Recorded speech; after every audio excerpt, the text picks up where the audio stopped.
നമുക്ക് അലീനയുടെയും മനുഷ്യങ്ങളുടെയും നല്ലൊരു കഥ കേട്ടാലോ? അങ്ങനെ നമ്മൾ കാണുന്ന ഒടുവിൽ അലീനയുടെ അടുത്തേക്ക് കൃഷ്ണമോള് വരുവാണ്.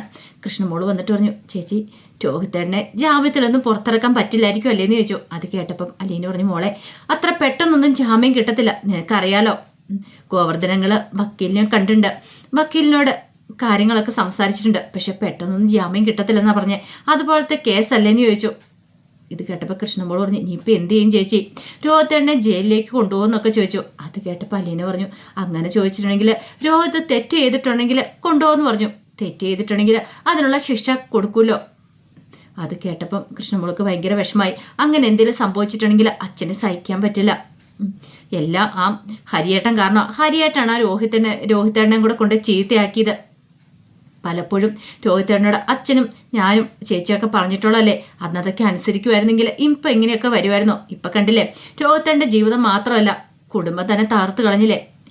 അച്ഛനിനി കട തുറക്കാൻ പോകാൻ പറ്റുമോ ചേച്ചി? അത് മാത്രമല്ല, എനിക്ക് സ്കൂളിലേക്ക് പോകാൻ പറ്റുമോ? കുട്ടികളൊക്കെ എന്നെ നോക്കി ചിരിക്കില്ലേ, കളിയാക്കില്ലേ എന്നൊക്കെ ചോദിച്ചു. പീഡനവീരൻ്റെ അനുജത്തി എന്നും പറഞ്ഞുകൊണ്ട്. അത് കേട്ടപ്പോൾ അലീനെ കൃഷ്ണമോളെ ചേർത്ത് പിടിച്ചിട്ട് പറഞ്ഞു, മോളെ നീ അതൊന്നും ഓർത്ത് സങ്കടപ്പെടണ്ട, എല്ലാം കെട്ടടങ്ങും, നീ ധൈര്യമായിട്ടിരിക്കുക. അറിയാലോ നമ്മൾ ഇത്രമാത്രം വേദനിക്കുന്നുണ്ട്, അപ്പം അച്ഛൻ്റെ വേദന എന്തായിരിക്കും?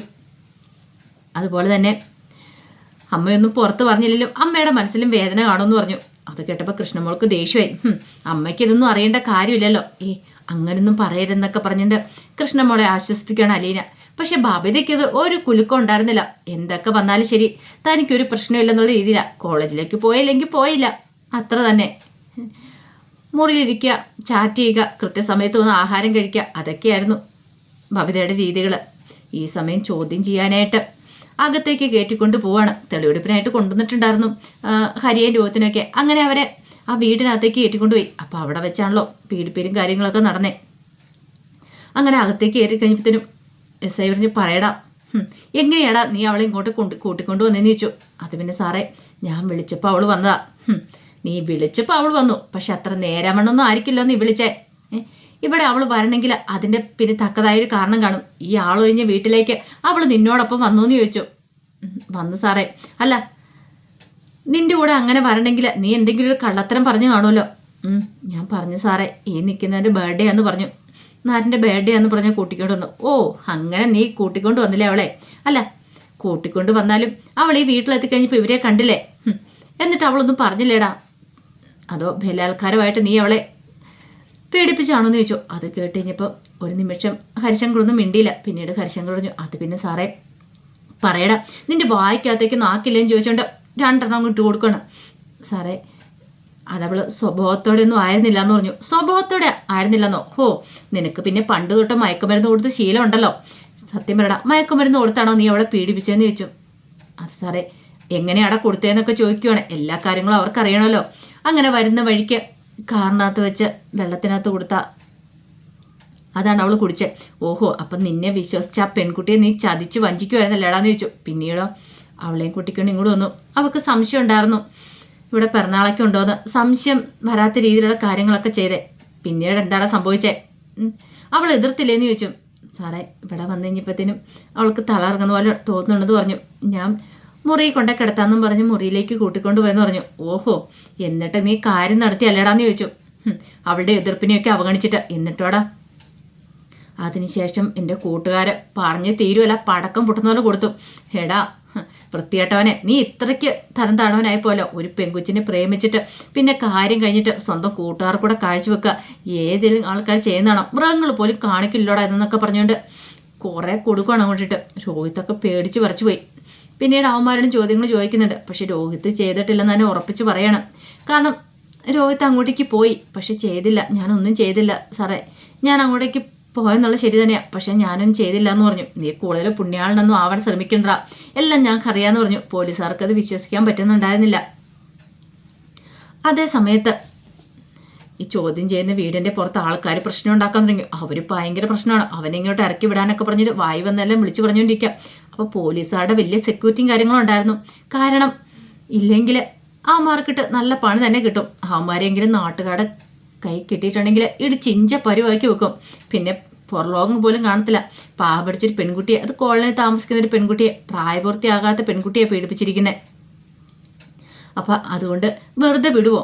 അങ്ങനെ അവർ ആക്രോശിച്ചുകൊണ്ടിരിക്കുക. അതിൻ്റെ ഇടയ്ക്കിലേക്ക് ഒരുത്തൻ അങ്ങോട്ട് കയറി ചെന്ന് അകത്തേക്ക് കയറി ഓടാൻ ശ്രമിച്ചു. അവനെ പോലീസുകാർ തടഞ്ഞു നിർത്തുകയും ചെയ്തു. തടഞ്ഞു നിർത്തി 2 കൊടുത്തു വിടുവാണ്.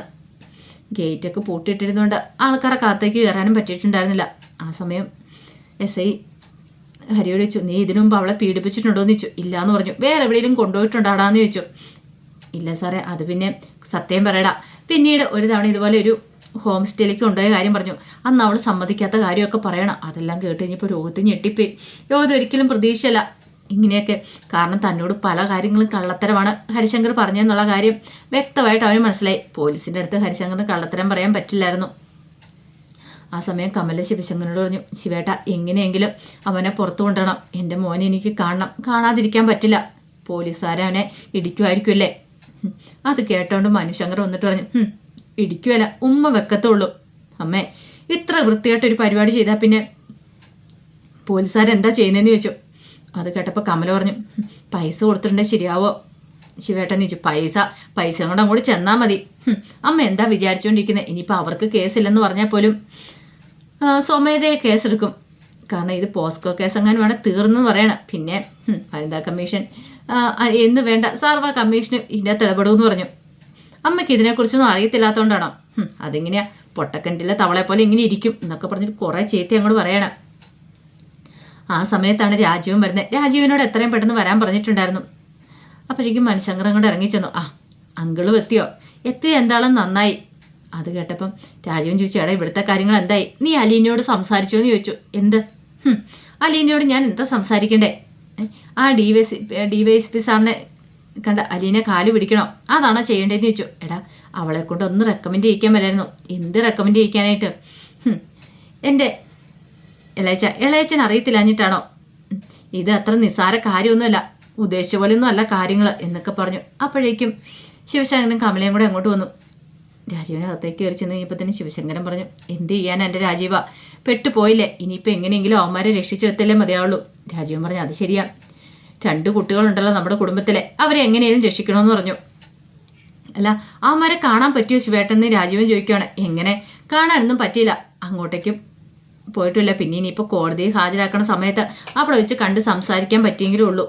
മനുശങ്കർ പറഞ്ഞു, കോടതിയിലേക്ക് എങ്ങാനും ചെന്നിട്ടുണ്ടെങ്കിൽ ദേ രോഹിത്തിൻ്റെ അതുപോലെ തന്നെ ഹരിശങ്കറിൻ്റെ അച്ഛനാന്നൊക്കെ അറിഞ്ഞിട്ടുണ്ടെങ്കിൽ പ്രശ്നമാവും. കാരണം ഹരിശങ്കറിൻ്റെ അച്ഛനെ കാണാൻ വേണ്ടി ഇരിക്കുമായിരിക്കും നാട്ടുകാർ. മിക്കവാറും അച്ഛനെ അവരെല്ലാം കൂടെ എടുത്തിട്ട് പഞ്ഞിക്കിടും. പിന്നെ രോഹിത്തും കുടുംബക്കാരനാണല്ലോ, അതുകൊണ്ട് അതിൻ്റെ തല്ലും കൂടെ കൂടുതൽ കിട്ടുമെന്ന് പറഞ്ഞു. അങ്ങ് ചെന്ന് കയറി കൊടുത്തിട്ടുണ്ടെങ്കിൽ കുറേ ആൾക്കാർ കാണും. ഒരു 10-500 പേരെങ്കിലും കോടതി ഒളിപ്പിലേക്ക് അരച്ച് കയറി വരും. ഉറുമ്പിനെ ഞരടി കൊല്ലുന്ന പോലെ അവിടെ ഇട്ട് നിങ്ങളെ ചവിട്ടി അരയ്ക്കുമെന്ന് പറഞ്ഞു. അത് കേട്ടപ്പോൾ കമല പറഞ്ഞു, എന്നും പറഞ്ഞുകൊണ്ട്, എടാ ഞാൻ 10 മാസം ചുമന്ന് പ്രസവിച്ച എൻ്റെ മോനവിടെ. ഓ ആശൻ്റെ അമ്മയ്ക്കുണ്ടായിരുന്നെങ്കിലേ അമ്മ നേരത്തെ വളർത്തണമായിരുന്നൊക്കെ പറഞ്ഞിട്ട് കുറ്റപ്പെടുത്തുകയാണ് മനുശങ്കർ. അപ്പോഴേക്കും ശിവശങ്കരൻ പറഞ്ഞു, പക്ഷേ എന്നും പറഞ്ഞുകൊണ്ട് അങ്ങനെ പിന്മാറാൻ ഞങ്ങൾ ഒരുക്കമല്ല. എടാ രാജീവ, നീ വാട, നമുക്ക് പോവാം. എനിക്ക് എൻ്റെ മോനെ കണ്ടേ മതിയാവുള്ളൂ. അവനെ അങ്ങനെ വിട്ടുകൊടുക്കാൻ പറ്റുന്ന കാര്യമല്ലോ എന്നൊക്കെ പറഞ്ഞിട്ട് അങ്ങോട്ടേക്ക് ഇറങ്ങണം. ഈ സമയം മനുശങ്കരന് ഒരു കാര്യം ഉറപ്പുണ്ടായിരുന്നു, എന്താണെങ്കിലും പോയിട്ടും കാര്യമൊന്നുമില്ല, പുറത്തിറക്കാൻ പറ്റുമല്ല. കാരണം വക്കീലോട് ചോദിച്ചിട്ട് വക്കീൽ വരാൻ പറഞ്ഞാൽ ജാമ്യം കിട്ടാൻ ബുദ്ധിമുട്ടാന്നാ.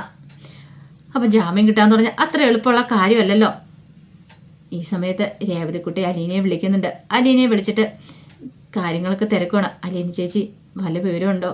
കാരണം രോഗത്തിന് ജാമ്യത്തിൽ ഇറക്കുന്ന കാര്യത്തിൽ. അപ്പോഴേക്കും അലീന പറഞ്ഞു, എന്ത് ചെയ്യാൻ എൻ്റെ മോളെ, പറഞ്ഞിട്ടൊന്നും ഒരു കാര്യമൊന്നുമില്ല. അച്ഛൻ്റെ കാര്യം ഓർത്തിട്ട് എനിക്ക് നല്ലൊരു ടെൻഷൻ എന്ന് പറഞ്ഞു.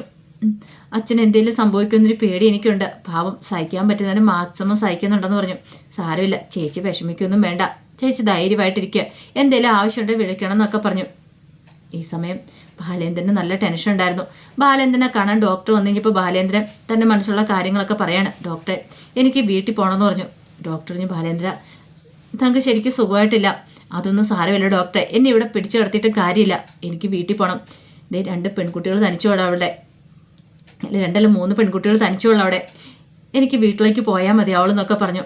അത് കേട്ടപ്പോൾ ഡോക്ടർ പറഞ്ഞു, ബാലേന്ദ്രൻ നിർബന്ധമാണെങ്കിൽ ഡിസ്ചാർജ് ചെയ്താൽ, പക്ഷേ എങ്കിൽ അറിയാലോ എന്തേലും സംഭവിച്ചു പോയിട്ട് പിന്നെ ഞങ്ങളെ കുറ്റം പറഞ്ഞിട്ടൊന്നും കാര്യമില്ല എന്ന് പറഞ്ഞു. ബാലേന്ദ്രൻ പറഞ്ഞു, എനിക്കൊന്നും സംഭവിക്കില്ല ഡോക്ടറെ, ഇവിടെ കിടന്നാലാ എനിക്ക് ടെൻഷന്, എന്ത് ചെയ്യണമെന്ന് അറിയില്ല എന്നൊക്കെ പറയണം. ഈ സമയത്ത് വല്ലാത്തൊരു മാനസികാവസ്ഥയിലായിരുന്നു വൈജയന്തി. കാരണം രോഹിത്തിൻ്റെ കാര്യം ഓർത്തിട്ട് ദൈവമേ ഇനി അങ്ങനെ അവനെ പുറത്ത് കൊണ്ടുവരും, അവനകത്താണല്ലോ എന്നൊക്കെ ഓർത്തുണ്ട്. ഇത്രയും നാളത് കുറച്ച് അഹങ്കാരം കാര്യങ്ങളൊക്കെ വൈജയന്തിക്ക് ഉണ്ടായിരുന്നു. വൈജയന്തിയുടെ അഹങ്കാരമൊക്കെ കുറേശ്ശെ കുറഞ്ഞുകൊണ്ടിരിക്കുകയാണ്. അപ്പോൾ അതിൻ്റെ വിശേഷങ്ങളൊക്കെ നമ്മൾ കാണുന്നത്. ആ വിശേഷങ്ങൾക്കായി നമുക്ക് എല്ലാവർക്കും കാത്തിരിക്കാം കേട്ടോ. ഒരിക്കൽ കൂടി എല്ലാവർക്കും ശുഭദിനം നേർന്നുകൊണ്ട് നിർത്തുന്നു. നന്ദി.